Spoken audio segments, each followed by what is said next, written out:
నమస్తే, welcome to our channel. నేను మీ పద్మావతి. ఈరోజు మనతో పాటు సన్ స్పిరిచువల్ సొసైటీ ఫౌండర్, సూర్య ఉపాసకులు విక్రమాదిత్య గారు ఉన్నారు. మరి గురువు గారితో మాట్లాడేద్దాం. నమస్కారం గురువు గారు. సూర్యోస్మితల్లి.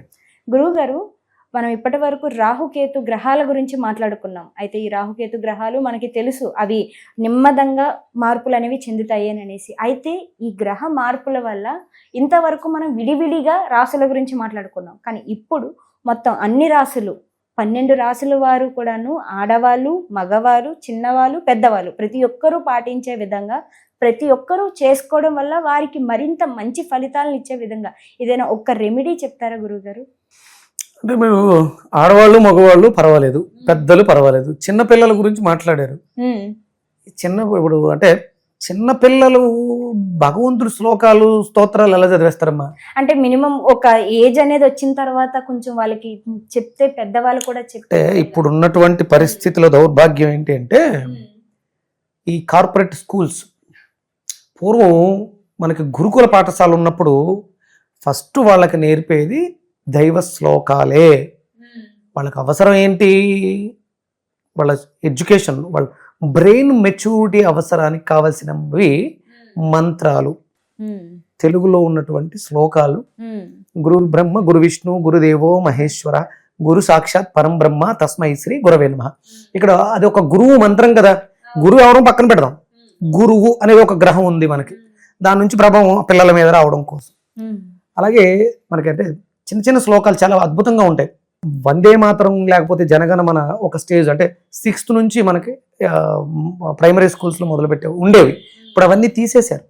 అందుకని అంటే 4వ ఏడు వచ్చిన తర్వాత పిల్లల్ని స్కూల్స్లో వేసినప్పుడు, పాఠశాలలో వేసినప్పుడు, వేద పాఠశాలలో వేసినప్పుడు వాళ్ళతో చెప్పించేవి ఫస్ట్ శ్లోకాలే.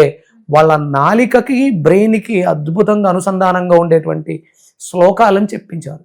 ఇప్పుడు చిన్నపిల్లలకి శ్లోకాలు మంత్రాలు ఎందుకు అంటారు ఇప్పుడున్నటువంటి పరిస్థితి. అందుకని ఆ పిల్లలు, మనం ఇంకొక ఎపిసోడ్ చేద్దాం. ఎందుకంటే ఎగ్జామ్స్ రాస్తున్నారు, రిజల్ట్స్ బాగా వస్తే ఓకే, బాగా రాకపోతే స్కూల్స్ నుంచి దూకి ఆత్మహత్యలు చేసుకోవటం, లేకపోతే ఫ్యాన్స్కి, ఇలాంటి పరిస్థితులు. దీనికి కారణం వాళ్ళు ఆ ఓటమిని అంగీకరించలేని గుణం, సెన్సిటివ్. దీనికి ప్రధానమైనటువంటి కారణం ఏంటంటే విద్యా వ్యవస్థలో కేవలం పాఠాలు మాత్రమే ఉన్నాయి, మనకి అవసరము లేని పాఠ్యాంశాలు. దాంట్లో మార్పు రావాలి. దానికి సంబంధించి ఇక్కడ ఒక స్తోత్రం, ఒక శ్లోకం, ఒక మంత్రం మీ జీవితాన్ని మారుస్తుంది. యాం మేధాం దేవగణాః పితరశ్చోపాసతే తయా మా మధ్య మేధయాగ్నే మేధావీనం కురు స్వాహ. యాం మేధాం దేవగణాః పితరశ్చోపాసతే. యాం మేధాం అంటే, యాం అంటే ఉన్నవాళ్ళు, మేధస్సు కలిగిన వాళ్ళు. ఎవరు? యాం మేధాం దేవతలు, దేవ గణాః పితరులు, యశ్చోపాసతే వాళ్ళలో ఉన్నటువంటి మేధస్సు, వాళ్ళతో నువ్వు అనుసంధానం అవ్వాలి. యాం మేధాం దేవగణాః పితరశ్చోపాసతే తయా మా మధ్య మేధయాగ్నే మేధావీనం కురు స్వాహ. అంటే వాళ్ళ మధ్యలో కూర్చోవాలంటే నువ్వేమవ్వాలి? నువ్వు మేధావి కావాలి. వాళ్ళలో ఏదైతే మేధస్సు ఉందో ఆ మేధస్సుని నాకిచ్చి నన్ను మేధావిని చేసి వాళ్ళ మధ్యలో కూర్చోపెట్టు. ఆ మేధస్సు నాకివ్వు. యాం మేధాం దేవగణాః పితరస్సు. ఈ మంత్రాన్ని అనునిత్యము ఎవరైతే సాధన చేస్తారో, అంటే మేధాసూక్తం అని దక్షిణామూర్తి మంత్రం ఉంటుంది. అంటే ఈ మంత్రం ఉచ్చరించడం ద్వారా, పిల్లలు చదవడం ద్వారా వాళ్ళకి మేధస్సు వృద్ధి చెందుతుంది. మేధస్సు, అప్పుడు నువ్వు మేధావిగా ఉంటావు. ఏం చేయక్కర్లేదమ్మా. అంటే అడుగుతారు, మంత్రాలు చదివితే చింతకాయలు రాలుతాయా? 100% రాలుతాయి. ఈ మంత్రాన్ని అనునిత్యం, అంత ఈజీ ఏం కాదు. మేధాం దేవగణాః పితరశ్చోపాసతే తయా మా మధ్య మేధయాగ్నే మేధావీనం కురు స్వాహ.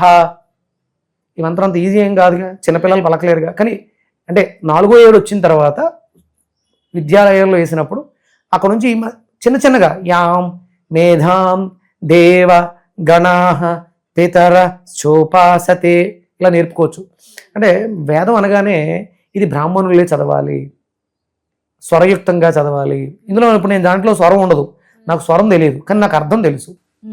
స్వరం తెలియకపోతే అర్థం తెలుసుకుని సాధన చేస్తే ఫలితం ఇచ్చేస్తాడు భగవంతుడు. అంటే ఒక అందమైనటువంటి పదాన్ని నిన్ను రిక్వెస్ట్ చేయడానికి నాకు మాటలు తెలిస్తే సరిపోతుంది. దాని అర్థం తెలిసి, అమ్మా నాకు ఇది ఇవ్వు అని అడగడానికి అర్థం తెలిస్తే సరిపోతుంది. దానికి కంపల్సరీ పాట రూపంలోనే పాడాల్సిన అవసరం లేదు. అది అంటే ఇంత శక్తిని మంత్రం ద్వారా ఇస్తుంది. ఇప్పుడు మీరు మనం మారుతున్నటువంటి ట్రాన్సిస్ట్లో రాహుకేతువుల యొక్క ప్రభావం జపంలో ప్రవేశించడం వల్ల సైంటిఫిక్ గా డెవలప్మెంట్ అధికంగా ఉంటుంది. దాంట్లో మీకు మేధస్సు ఎక్కడి నుంచి వస్తుంది? ఒక కొత్త క్రియేటివిటీ జరగాలంటే దానికి ఒక మేధస్సు కావాలి. ఆ మేధస్సు ఎక్కడి నుంచి వస్తుందంటే మంత్రం నుంచి వస్తుంది. మంత్రం నుంచే వస్తుంది. వేదాలలో ఉన్న ప్రతి మంత్రం, ప్రతి శ్లోకం కూడా మంత్రం. బయట ఉన్నవి మంత్రాలు కాదమ్మా, వేదంలో ఉన్నవి మాత్రమే మంత్రాలు. ఎందుకంటే దానికి అర్థము, ఛందస్సు, దేవత, ఋషి ఇవన్నీ ఉంటాయి. ఆ ఉన్నవి మాత్రమే మంత్రాలు అవుతాయి. చాలామంది చెప్పేస్తుంటారు లా ఆఫ్ అట్రాక్షన్ మంత్రాలు అవి ఇవి. అవి మంత్రాలు కాదు, అవి క్రియేట్ చేశారు. వేదంలోంచి తీసినవి మాత్రమే అర్థము, తాత్పర్యము, వ్యాకరణము, సంధి ఉన్నవి మాత్రమే మంత్రాలు. అవి ఉచ్చరించడం ద్వారా అద్భుతమైనటువంటి శక్తి వస్తుంది. గురువు గారు, ఈ మాట అడగచ్చో లేదో నాకు తెలియదు, కానీ నేను ఒక ఇంటర్వ్యూలో ఒక పర్సన్ దగ్గర విన్నాను, మీ వేదాలు పఠించిన గురువులు సాధించింది ఏంటి, మన సైంటిస్టులు సాధించింది ఏంటి అని అన్నారు. ఇలా అడిగినప్పుడు అసలు మీరు ఈ వేదాల గురించి చదివి వాటి గురించి తెలుసుకున్న మీరు వారికి ఏం చెప్తారు? అసలు ఇప్పుడు సైంటిస్ట్, శాస్త్రవేత్త ఎక్కడి నుంచి ఆయన సైంటిస్ట్, శాస్త్రవేత్త ఏం చేస్తాడు? రీసెర్చ్. అవును, రీసెర్చే. కొత్తగా కనిపెట్టట్లా, రీసెర్చ్ చేస్తున్నారు. ఆధారం ఏంటి? మన గ్రంథాలే. అగస్త్య సంహిత అనే గ్రంథంలోంచి టెక్నాలజీ మొత్తం, కరెంటు తయారీ, టెక్నాలజీ, విమానాలు తయారీ, పరికరాల తయారీ, ఇవన్నీ కూడా ఎప్పుడో వేదాలకి అనుసంధానంగా ఉండేటువంటి ఉపనిషత్తులు రాయడం జరిగింది. వాటిల్ని వాళ్ళు ఎత్తుకెళ్ళి వాటిల ద్వారా ఆ నాలెడ్జ్ని పొంది ఇప్పుడు సైంటిస్టులు ఇస్తున్నటువంటి ప్రతి పరీక్షకి పూర్వం మూలం వేదమే. వేదమే సకల విద్యల సత్య పుస్తకం వేదం. సకల విద్యల సర్వకాల సర్వావస్థల యందు సకల విద్యలను నేర్పించేటువంటి, ఇంతకు ముందు మనం చేయలేని ఏమున్నాయి? ఇప్పుడు ఈ కలియుగంలో ఇప్పుడున్నటువంటి సైన్స్ డెవలప్మెంట్ యుగం, పూర్వమే కంప్యూటర్ వాడారు. ఎక్కడ వాడారు? నువ్వు దాన్ని రీసెర్చ్ చేసి మళ్ళీ పునరావృత్తి చేసేవంటే కొత్తగా కనిపెట్టలే కంప్యూటర్ని. సెల్ ఫోన్ ఇంతకు ముందే వాడారు, విమానాన్ని ఇంతకు ముందే వాడారు. కాకపోతే ఇప్పుడున్నటువంటి మోడల్స్ వేరు. ఇదంతా కూడా వేదం నుంచి ఇవ్వబడిందే. ఆ వేదంలోంచి మంత్రాలను డీకోడ్ చేసి ఇప్పుడున్నటువంటి సైంటిస్టులు కాదు, ఇప్పుడున్న వీళ్ళకు గురువులు ఎవరైతే ఉన్నారో వాళ్ళు ఆ సంహితలు, అగస్త్య సంహిత, ఈ సంహితల ద్వారా గ్రహించి తయారు చేశారు తప్ప సొంతంగా కాదు. ఇది ఇప్పుడున్నటువంటి ప్రతి టెక్నాలజీ అంటే ప్రపంచ దేశాలు అభివృద్ధి చెందడానికి పూర్వమే భారతదేశం అభివృద్ధి పదంలో ఉంది వేద అధ్యయనం ద్వారా. లేదు అనడానికి ఏమక్కర్లా, నాలెడ్జ్ అక్కర్లా. ఉంది అని నిరూపించడానికి వేదం తెలిసి ఉండాలి. వేదం తెలుసుకోవాలంటే సంస్కృతం తెలియాలి, జ్ఞానం ఉండాలి. జ్ఞానం ఉంటేనే నువ్వు ఉంది అని ఒప్పుకోగలుగుతావు. అందుకని వేదమే మనకి ప్రతిదానికి ప్రమాణం, మూలం. వేదం ద్వారానే వచ్చిన ఇప్పుడు ఉన్నటువంటి టెక్నాలజీ. అందుకని ఏంటంటే మంత్రం అంటే వేదంలోంచి తీయబడింది. ఇప్పుడు రాహు యొక్క ప్రభావం ఇంకా మనకి అభివృద్ధిని ఇవ్వడానికి రాహుకి సంబంధించినటువంటి మంత్రం చెప్పడం జరిగింది. మనం అర్ధకాయం మహావీరం చంద్రాదిత్య విమర్ధనం సింహికా గర్భ సంభూతం తం రాహుం ప్రణమామి.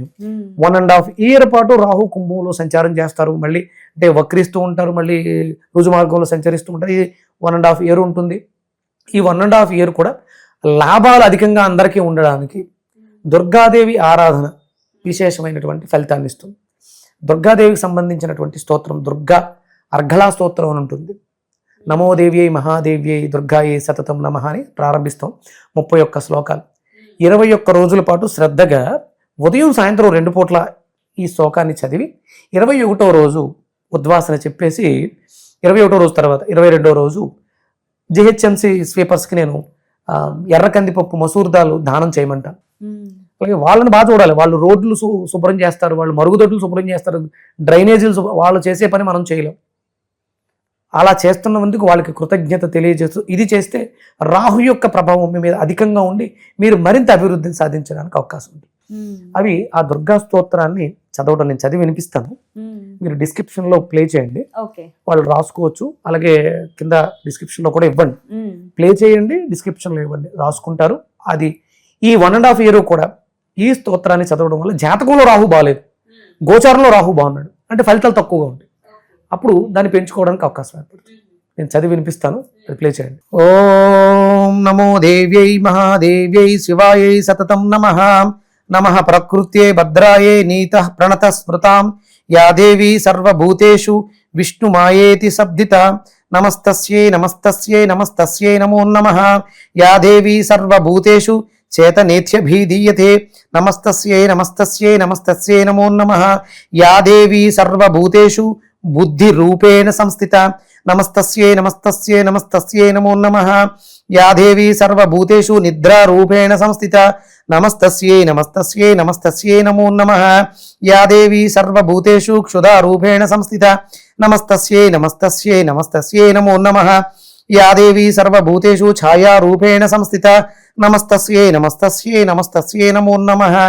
యా దేవీ సర్వభూతేషు శక్తిరూపేణ సంస్థిత. నమస్తస్యై నమస్తస్యై నమస్తస్యై నమో నమః. యా దేవీ సర్వభూతేషు తృష్ణారూపేణ సంస్థిత. నమస్తస్యై నమస్తస్యై నమస్తస్యై నమో నమః. యా దేవీ సర్వభూతేషు క్షాంతిరూపేణ సంస్థిత. నమస్తస్యై నమస్తస్యై నమస్తస్యై నమో నమః. యా దేవీ సర్వభూతేషు జాతిరూపేణ సంస్థిత. నమస్తస్యై నమస్తస్యై నమస్తస్యై నమో నమః. యా దేవీ సర్వభూతేషు లజ్జారూపేణ సంస్థిత. నమస్తస్యై నమస్తస్యై నమస్తస్యై నమో నమః. యా దేవీ సర్వభూతేషు శాంతిరూపేణ సంస్థిత. నమస్తస్యై నమస్తస్యై నమస్తస్యై నమో నమః. యా దేవీ సర్వభూతేషు శ్రద్ధారూపేణ సంస్థిత. నమస్తస్యై నమస్తస్యై నమస్తస్యై నమో నమః. యా దేవీ సర్వభూతేషు కాంతిరూపేణ సంస్థిత. నమస్తస్యై నమస్తస్యై నమస్తస్యై నమో నమః. యా దేవీ సర్వభూతేషు లక్ష్మీరూపేణ సంస్థిత. నమస్తస్యై నమస్తస్యై నమస్తస్యై నమో నమః. యా దేవీ సర్వభూతేషు వృత్తిరూపేణ సంస్థిత. నమస్తస్యై నమస్తస్యై నమస్తస్యై నమో నమః. యా దేవీ సర్వభూతేషు స్మృతిరూపేణ సంస్థిత. నమస్తస్యై నమస్తస్యై నమస్తస్యై నమో నమః. యా దేవీ సర్వభూతేషు దయారూపేణ సంస్థిత. నమస్తస్యై నమస్తస్యై నమస్తస్యై నమో నమః. యా దేవీ సర్వభూతేషు తుష్టిరూపేణ సంస్థిత. నమస్తస్యై నమస్తస్యై నమస్తస్యై నమో నమః. యా దేవీ సర్వభూతేషు మాతృరూపేణ సంస్థిత. నమస్తస్యై నమస్తస్యై నమస్తస్యై నమో నమః. యా దేవీ సర్వభూతేషు భ్రాంతిరూపేణ సంస్థిత. నమస్తస్యై నమస్తస్యై నమస్తస్యై నమో నమః. ఇంద్రియాణం అధిష్టాత్రి భూతానాం చాకిలేషు యా భూతేషు సతతం తస్మై వ్యాప్యై దేవ్యై నమో నమః. చితిరూపేణ యా కృష్ణమేతద్వాప్త స్థితా జగత్. నమస్తస్యై నమస్తస్యై నమస్తస్యై నమో నమః. దుర్గా అర్ఘళా స్తోత్రం అంటారు, దుర్గాదేవి స్తోత్రం. దీన్ని చాలామంది చాలా రకాలుగా ఉంటారు. ఇది అమ్మవారిని స్తుతించడం. ఇది మంత్రం కాదు, స్తుతి శ్లోకం. అమ్మని మనం శరణు వేడుతున్నాం అన్నమాట. ప్రతినిత్యం ఉదయం సాయంత్రం 2 పూట్ల ఈ స్తోత్రాన్ని 21 రోజు పాటు శ్రద్ధగా నమ్మకంతో మీరు ఎంత కష్టంలో ఉన్నా, మీరు ఎంత కష్టంలో అంటే రాహుకేతులు మారేరని కాదు, మీరు ఎంత కష్టంలో ఉన్నా నమ్మకంతో విశ్వాసంతో చేయండి. అమ్మవారికి సాంబ్రాణి ధూపం వేయండి. ఉదయం సాయంత్రం ఇంట్లో దీపం వెలిగించి ఈ మంత్రాలని చదివి సాంబ్రాణి ధూపం వేయండి. కష్టాన్ని ఎలా ఎదుర్కోవాలి, కష్టాన్ని ఎలా తొలగించుకోవాలనే నాలెడ్జ్ రాహు చాలా అద్భుతంగా ఇస్తాడు అనమాట. నేను ప్రత్యక్షంగా చాలాసార్లు చేసి జిహెచ్ఎంసీ స్వీపర్స్ నా దగ్గర ఫోటోలు కూడా ఉన్నాయి, వాళ్ళందరినీ సన్మానించిన నా ఇంటికి పిలిచి ప్రతి సంవత్సరం కూడా చేస్తాను. ఇది చేయడం వల్ల అంటే ఇప్పుడు ఈ రోజు నేను మీ ఎదురుగుండా ఉన్నాను, మాట్లాడుతాను. ప్రాక్టికల్ నా జీవితంలో నేను చేసినవి మాత్రమే మాట్లాడతాను. ఎందుకంటే నేను వేదాధ్యయనంలో ఉన్నాను, వేదాన్ని నేర్చుకుంటున్నాను. ఇవన్నీ అభూత కల్పనలు, వేదం లేదు, మంత్రాలు లేవు, జ్యోతిష్యం మూఢనమ్మకం అనే వాళ్ళందరికీ కూడా తెలియకుండా తెలుసుకోకుండా మాట్లాడకండి. లేదు అనడానికి అజ్ఞానం చాలు, ఉంది అనడానికి సాధన కావాలి, చాలా సాధన కావాలి. ఇది అనాదిగా వస్తుంది, సనాతన ధర్మంలోంచి వస్తుంది. మన దుర్గా అనేది ఒక శక్తి, ఒక మూర్తి. త్రిశూలం పెట్టాం, ఆవిడకి అష్టభుజులు 8 భుజాలు పెట్టాం, ఒక చేతిలో మహిషాసురుడి యొక్క హెడ్ ఉంటుంది, ఆవిడ సింహవాహనమై ఉంటుంది. సింహము అనేది ఒక శక్తి అమ్మ, దానికి ఆ రూపం ఇచ్చారు. అమ్మవారు దుర్గాదేవి ఇలా ఉంటుంది, ఆవిడ శక్తి స్వరూపిణి. శక్తి వృత్తి చేసేది ఒక శక్తి, డబ్బు ఒక శక్తి. మనం అందులో శ్లోకాల్లో అమ్మవారిని ఒక శక్తి స్వరూపిణిగా ప్రార్థిస్తున్నాం. వాటిని మనం అనుసంధానం చేసుకోవాలి. వృత్తి రూపిణిగా ఉంది, శ్రద్ధారూపిణిగా ఉంది, భక్తిగా ఉంది, ధనంగా ఉంది, ధాన్యంగా ఉంది. అదొక శక్తి. మనం ఆహారం తింటాం, ధాన్యం, అది లోపలికి వెళ్ళిన తర్వాత ఏం మారుతుంది? శక్తిగా మారుతుంది. ఆహారం తినకపోతే శక్తి రాలేదు, పని చేయలేవు, పని చేయకపోతే వృత్తి లేదు, వృత్తి లేకపోతే డబ్బు లేదు. ప్రతిదీ శక్తి శక్తి అమ్మాయి అంటే మనం తింటున్న ప్రతి పదార్థంలోనూ శక్తిగా ఉంది. మన లక్ష్యంగా పెట్టుకోవాలి. 21 రోజు చేయొచ్చు, సంవత్సరం అంతా చేయండి. సంవత్సరం తర్వాత అద్భుతమైనటువంటి జీవితాలు. ఈ 1.5 ఇయర్లో రాహు ఇచ్చేటువంటి లాభాలు అధికంగా బ్యాంక్ చేసుకోవచ్చు, దాచుకోవచ్చు. శ్రద్ధగా చేసుకోండి, రాహు అనుగ్రహాన్ని పొందండి. భక్తితో విశ్వాసంతో అనుమానం లేకుండా చేయండి. మన చుట్టూ మన పరిసరాలలో పనిచేస్తున్నటువంటి పనివాళ్ళు, మన ఇంట్లో పనివాళ్ళు కూడా మన బాత్రూములు కడుగుతారు, మనం కడుక్కోలేము. వాళ్ళను కూడా గౌరవించండి. పనివాళ్ళు కదా అని నీచంగా చూడటం తప్పు. శ్రామికులను గౌరవించండి, వాళ్ళకి ఏదైనా దానం చేయండి. విశేషమైనటువంటి రాహు అనుగ్రహం. నిజంగా గురుగారు చాలా చక్కగా వివరించారు. అయితే రాహు కేతు గ్రహాలు మార్పుల వల్ల చిన్న చిన్న కష్టాలు రావచ్చు, కానీ మీరు చెప్పినట్టుగా మనం ఇటువంటి శ్లోకాలని అన్నిటిలోనూ ముఖ్యంగా అమ్మవారు, అన్నిటికీ మూలస్థాప ఆమెనే. అలాంటి వాళ్ళని మనం శ్లోకాల ద్వారా ఆమెను ఆచరించడం ద్వారా, స్తుతించడం ద్వారా మనకు నిజంగా మంచి ఫలితాలు అనేవి వస్తాయని మీరు చెప్పిన తర్వాత నాకు కూడా చాలా నేర్చుకోవాలని నాకు కూడా అనిపించింది. నిజంగా గురువుగారు, నేను కూడా దీన్ని పట్టించడానికి వీలైనంత వరకు ట్రై చేస్తాను. బట్ ఏదేమైనప్పటికీ ఇంత మంచి విషయాన్ని మా కోసం చెప్పినందుకు మీకు కూడా ధన్యవాదాలు గురువుగారు.